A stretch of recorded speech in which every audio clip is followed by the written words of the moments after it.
কত? 40 টাকা। ওইভাবে কি দেখছেন? কই কিছু না তো। কখন থেকে দেখছি ভেরভের করে তাকিয়ে আছেন? আমাকে খুব পছন্দ। বিয়ে করবেন? দেন টাকাটা দেন। কি হলো? ডাব না খেয়ে ফেলে দিলেন যে? আপনি টাকা চাইলেন যে। টাকা চাইলে বলে ডাব না খেয়ে ফেলে দিতে হবে? দাঁড়ান, আরেকটা ডাব কেটে দিছি। 80 টাকা যে? দুটো ডাব নিলাম যে।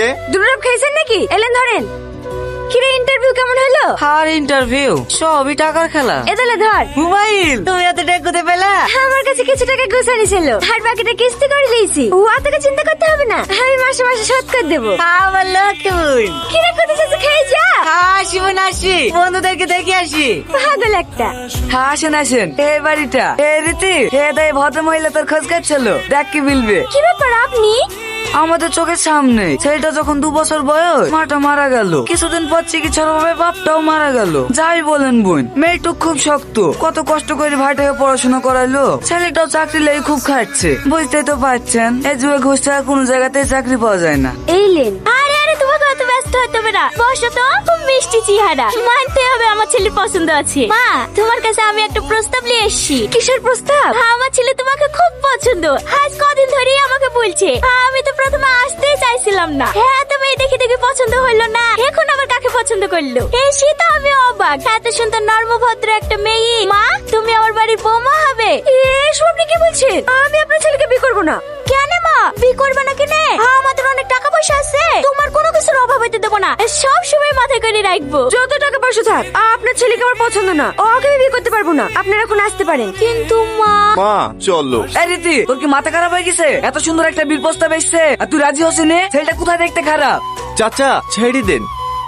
মা গাড়ি চাবিটা ফোনে ফেলে তুই চলে এসছি, তুমি একটু দাঁড়াও, আমি গেলে আসছি।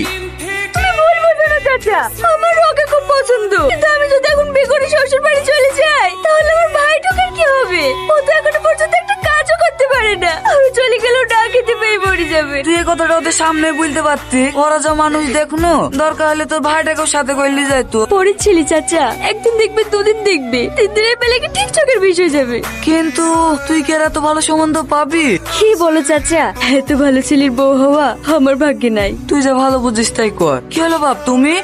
চাবিটা নিতে ভুলে গেছিলাম চাচা। এই রীতি, চাবিটা কোথায় পড়ে আছে দেখ দিনে। এইলেন। চাকরি আর হবে না রে বোন, চ তোর সাথে ডাব বেচতে যাবো। ফালতু বকিস না তো, চেষ্টা করতে থাক, একদিন না একদিন ঠিক হবে। এ বাড়িতে শাহিন নামে কে আছে? আমি। আপনার নামে চাকরির লেটার এসছে। আমার চাকরি হয়ে গেছে, আর কি কোম্পানি তোমাকে সেলস ম্যানেজারের পদে নিয়োগ করেছে। বাহ, খুব ভালো।